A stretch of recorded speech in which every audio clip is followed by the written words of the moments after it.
a big part of our show, like many of you are, but Mike is very active in the chat, the super chats as well. And he was saying, Devon, we could have signed Paul George, a 34-year to a max contract. We could have done that. And I don't disagree that we could have just said, hey, if we have it available, you can do that.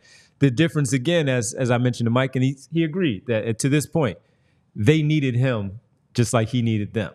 And it worked out for them. Other teams, they may have wanted him. You get him on a lower deal if he's looking to do that. He didn't want to do that. That's why he's not in Los Angeles. He's now a member of the Philadelphia 76ers.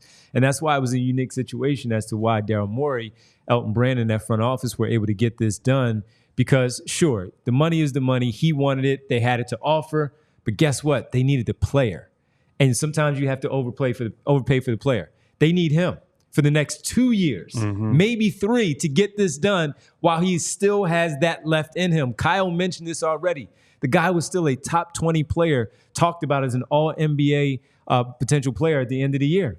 Yes, he was, because he was still that good even at the age of 34. He had a pretty good season. It may not be Paul George level to what you have seen in the past, and certainly when you get to the postseason, but it was still a damn good season for a 34-year-old. Can he still do that at 35 and 36? I don't know, but they're betting that he can. He's betting, of course, that he can. And this is a different animal versus playing in Indiana, Oklahoma City, and with all due respect to Los Angeles. I was going to say, that's the big thing, right? This is totally different. Will he stand up to the spotlight? And because to your point in LA, we were having conversations like this with people who either work for or other teams or cover other teams, where it's like, when you're in LA, if you're not on the Lakers, nobody really cares, right? So you can struggle. Like, it's not that Paul George has been hiding in LA for the last several years, but he certainly is not under the microscope in LA the way, LeBron or AD are for the Lakers, or the way he will be here when he struggles, or frankly, when he succeeds. When he succeeds, he's going to garner a level of support that he probably did not have with the Clippers, just because the fan base is not as, die hard, dialed in, all that stuff. To Michael's point about, it's not exactly a 4D chess type of move signing Paul George. I would agree that, yes, 100%. If it's simply, hey, Paul George is available, he fits, it's a pretty slam dunk move to make it. The difference, the distinction is they had to position themselves as the only team that has a reasonable chance to contend and offer a max slot to somebody, because that's the thing, right? There were other teams that had a lot of money to spend. The Detroit Pistons, the Orlando Magic, the San Antonio Spurs. They're 3 very different teams in terms of where they're at compared to the Sixers. I think Orlando is closest currently, although I'm sure we probably expect San Antonio to make a breakthrough in the near future, depending on what else they do. So to position themselves as a team that has Joel Embiid and Tyrese Maxey, and normally those teams are just like full steam ahead. Everything has to be win now, win now, win now, right now. To say we're going to take a very small step back and just observe and not trade Tobias and not do this, not bring on extra money. That allows them to sign Paul George, but it also allows them to sign Paul George plus Andre Drummond, plus Caleb Martin. And so that was the difference. You could go to Paul George and say, we can create a contender if you come here. We can create a very good team. That's not the case if he's going to Detroit and just taking a ton of money from them, or even going to Orlando, where I do think he would help them a bit. And I think they're closer. They're already a playoff team, and they went to a Game 7 in round 1, have a lot of interesting talent.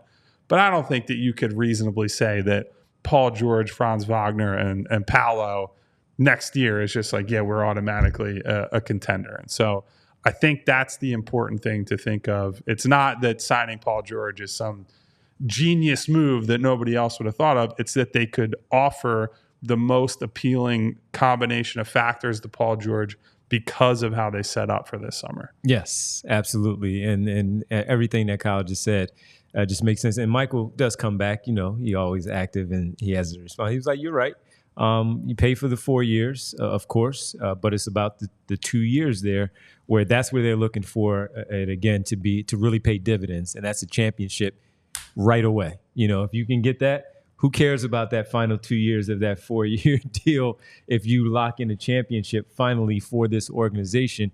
No one cares about that. No one's going to worry about that if they're raising a banner inside the center after they win that championship. Now, all that being said, I do think it's fair for fans and people covering the team 100%. to say they need Paul George to be the guy, like not the guy, but All-star. the guy he's been at his best. He cannot be the. If we want to focus on the playoffs, this past playoff run he had in LA, he was not good enough. And not only was he not good, it's one thing to miss shots, right? Like he had that one really good game in Dallas where he went off for like 20 something in the first half, and they blew like that whole lead in the second half. It was a real roller coaster. It's not even the missed shots. It's the fact that he was spending chunks of that series kind of floating through the game.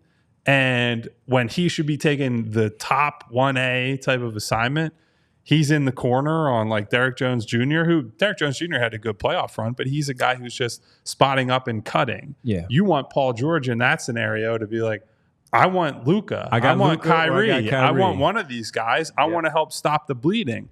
And it's hard to even say he does or does not have the ability to do that because in the playoffs, he didn't show the willingness to do it. And so that's where I get the skepticism on Paul George. Paul George has to come here knowing the expectations are on him, knowing what the book is on him after last playoff run and some other tough moments in the past, and say, no. I'm still a really good, maybe close to elite basketball player that in this situation next to these guys, I can be exactly what this team needs me to be. So now the offseason's mostly done in terms of their pickups. Now it's on Nick Nurse, it's on Paul, it's on Joel, who we're watching him. We're going to get to him on Team USA in a moment. It's on these guys to figure out an understanding and a blend that works on both ends of the floor. So plenty of work left to be done. We all silly like the mayor.